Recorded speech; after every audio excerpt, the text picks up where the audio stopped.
फरियाल छोड़ दे सारे काम, तेरे को नहीं होने लगे, तेरे को टाइम किधर है, बच्चे कौन संभालेगा, घर नु कौन देखेगा, छड़ दे इन्नू सारे कामां नु। फरियाल ट्यूशन पढ़ा के कितने कोई पैसे कमा लोगी? क्यों खप रही हो, क्यों जान मार रही हो? तुमसे पहले जो कपड़े सिलाई कर रहे हैं इतने सारे लोग, उन्होंने क्या बना लिया, उन्होंने क्या कर लिया, तुम भी कुछ नहीं कर सकती हो। फरियाल तुम्हारे जहन में एक ही बात सवाल है, कारोबार करना है, कुछ करना है, ये करना है, वो करना है, छोड़ दो सब कुछ, तुमसे कुछ नहीं होगा, वो और लोग होते हैं जो ये सब कर देते हैं। अस्सलाम वालेकुम जी। आज का टॉपिक आपको समझ आ गया होगा। ऐसा बोलने वाले ज़्यादातर आपके आसपास रहने वाले फैमिली मेम्बर्स, आपके दोस्त या फिर आपके कज़न्स वगैरह होते हैं। अब होता क्या है, ये लोग काम शुरू करने से पहले ही आपको डिग्रेड करने लग जाते हैं, आपका हौसला तोड़ते हैं, आपकी सोच ख़राब करते हैं, आपको उलझनों में डाल देते हैं, क्योंकि ये लोग आपको काम करता या कामयाब होता नहीं देख सकते। इनमें से ज़्यादातर लोगों की आदत है दूसरों को डिग्रेड करना और तनकीद करना, और ये हमारी माशरती ख़राबी है। सीरियसली कोई भी बंदा आज के दौर में आपको तनकीद किए बगैर रह ही नहीं सकता, आपको डिग्रेड किए बगैर रह ही नहीं सकता। तो ये सिर्फ मसला किसी एक के साथ नहीं है, ऑलमोस्ट बहुत सारे लोगों के साथ है। वो कहते हैं ना कि आप अपने अंदर अपनी खूबियाँ तलाश करें, खामियाँ बताने वाले ये लोग हैं। तो ये जो लोग बेसिकली लोग नहीं, ये हमारे बहुत करीबी हैं, ये आपके आस पास के इर्द गिर्द के बंदे हैं, इर्द गिर्द के लोग हैं। हम इनको ना छोड़ सकते हैं, ना लड़ सकते हैं, और ना ही इनसे कहीं दूर जा सकते हैं, क्योंकि हमारे इख्तियार में नहीं है इनको छोड़कर कहीं जाना। तरीका ये बताया जाता है कि आप ऐसी बातों को इग्नोर करें, कान ही ना दें, जवाब ही ना दें इन लोगों को। लेकिन कैसे?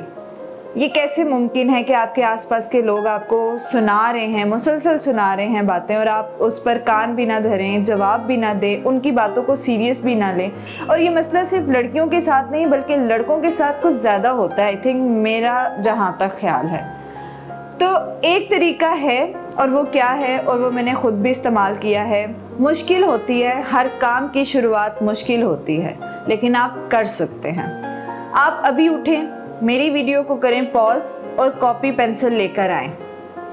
तो आप कॉपी पेंसिल लेकर आ गई होंगी उम्मीद है, या आप अपने जहन में ये चीज़ बना लें। आप कॉपी के किसी एक पेज पर लिखें उन लोगों के नाम और उनका रिश्ता जो आपको आगे बढ़ने से रोकते हैं। ये आपका पेज है और आपने 1 बाय 1 करके इधर लिखने हैं नाम, और रिश्ता साथ आगे लाजमी मेंशन करना है जो आप लोगों को तनकीद करते हैं, आप लोगों को बातें सुनाते हैं, और बहुत सारे ऐसे लोग हैं जो आपकी पर्सनल लाइफ में ख्वाह इंटरफेयर करते हैं, हालांकि उनका कोई मकसद नहीं है इन सब चीज़ों का। उन सब के नाम लिखें रिश्ते के साथ। जैसे मैं आपको बताती हूँ कि नसरीन, मैं लिख रही हूँ नसरीन मेरी वड्डी फूफो, जुबैदा मेरी निक्की खाला, कवल मेरी देवरानी हो गई या जेठानी होगी। इसी तरह आपने नंबरिंग के साथ लिखना है, और आमना मेरी दोस्त, फ़लाँ मेरा कज़न यानी यासर मेरा कज़न।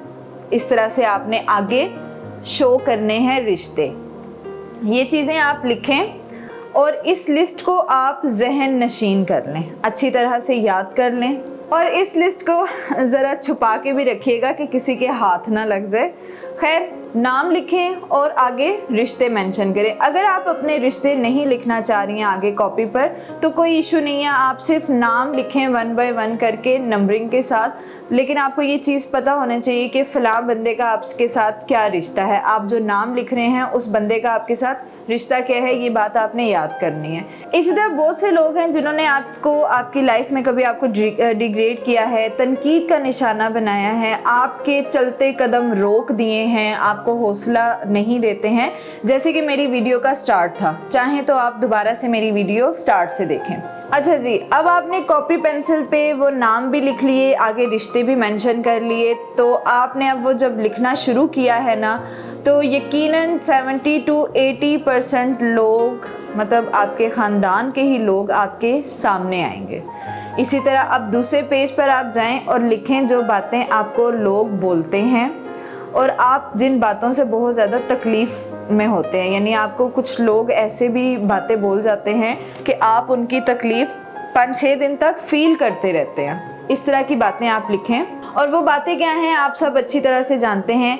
अब ये लिस्ट आपने अच्छी तरह से याद करनी है, और जब इन नामों में से कोई आपको तनकीद करेगा, फॉर एग्जांपल जब आप नेक्स्ट लेवल पर जाते हैं, आप कोई काम कर रहे हैं, तो वही बंदा जिनके नाम आपने अपनी लिस्ट बना ली है, अपनी कॉपी पे मेंशन कर ली हैं, उन्हीं में से कोई बंदा आता है और वो आपको तनकीद करता है कि यार आपसे कुछ भी नहीं हो सकता, तो आपको एकदम याद आ जाएगा अपनी लिस्ट का, अपनी कॉपी का याद आ जाएगा कि इस बंदे के आगे मैंने यही जुमला लिखा था, ये बंदा तो मतलब है ही ऐसा, इसे मुझसे होती प्रॉब्लम है।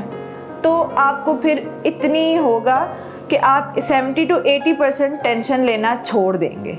आप उनकी बातों को वक्ती सुनेंगे, वक्ती परेशान होंगे, लेकिन उसको इतना मज़ीद नहीं बढ़ाएंगे, क्योंकि आपको अब अंदाज़ा हो चुका है कि ये नाम मैंने लिखे हैं, इन्होंने मुझे यही कहना है, तो खैर है, कोई बात नहीं, ज़िंदगी इनके कहने से रुक नहीं जाएगी, या मैं अपने इरादे इनके कहने से कमज़ोर नहीं करूँगी। और यही लोग जब आपके सामने आएंगे तो आपको उनका नाम और नाम के साथ जो लिखी गई बात है जब आपको याद आएगी, तो आप दिल ही दिल में मुस्कुराएंगे, हंसेंगे, रिलैक्स रहेंगे कि वाकई यार मैंने जैसा सोचा था ये बंदी वैसी है, तो बस ठीक है, जाने दो, आपको कोई परवाह नहीं होगा। लेकिन प्लीज़ देखिए, अब ऐसा भी नहीं है कि आप अपने से जुड़े लोगों को या फैमिली मेम्बर्स की इंसल्ट करें, या आपके इर्द गिर्द जो लोग आपको कह रहे हैं कुछ, आप उनको इंसल्ट करें या उसको कुछ समझे ही ना। नहीं, आपने ऐसा नहीं करना। ये रिश्ते बड़े कीमती होते हैं, बड़े ही प्यारे भी होते हैं अगर अच्छे से लेकर चले तो ये है कि आजकल के दौर में बस एक हद तक रह गए हैं, तो बस उस हद तक रखें, उस हद से किसी को आगे ना बढ़ने दें और ना आप खुद बढ़ें आगे। किसी की इंसल्ट नहीं करनी, किसी की इज्जत पर कोई आंच नहीं आनी चाहिए। आप अपनी तरफ से 100% दें, आप लोगों की रिस्पेक्ट करें, अपने फैमिली मेम्बर्स की रिस्पेक्ट करें। बस तरीका क्या है कि आप लोगों को उनकी सोच की तरह, लोगों को समझकर उन्हीं की तरह चलें। लेकिन एक बात याद रखें, और इस लिस्ट में कभी अपने माँ बाप को, अपने शोहर को नहीं लाना, क्योंकि ये 3 रिश्ते ऐसे हैं आपकी ज़िंदगी में कि इनकी गलत बात भी आपने ठीक समझनी है। इनको कभी आपने आर्ग्यू नहीं करना, कभी इनके आगे आपने बहस नहीं करनी। ये जो भी कहेंगे ये आपके भले के लिए कहेंगे, आपके जो है ना आपकी ज़िंदगी का सवाल है। इस वजह से ये जो 3 रिश्ते हैं ये आपको हमेशा अच्छा मशवरा देंगे। जैसे मेरे हस्बैंड हैं तो उन्होंने मुझे बड़े ही आराम से ना घर से बाहर जॉब करने से, लाइक मैंने टीचिंग करनी है या कोई और ऑफिस जॉब या कोई ऐसे टेक्निकल इंस्टीट्यूट में जॉब, इस तरह की जॉब्स करने से ना उन्होंने मुझे मना कर दिया था। बड़े ही आराम से कह दिया कि भाई फरी, आपने इस तरह बाहर जाके घर से बाहर कोई जॉब नहीं करनी। मुझे उनकी बात की कोई टेंशन नहीं हुई, क्योंकि मुझे पता है कि यार अगर घर से बाहर नहीं वो मुझे भेज रहे तो उनको बेहतर पता है। मैं बड़ी रिलैक्स रही, बड़ा अच्छा, मतलब मुझे कोई टेंशन नहीं हुई। तो मैंने उसके मुकाबले में क्या किया कि मैंने घर में ही अपने लिए जॉब ढूंढ ली।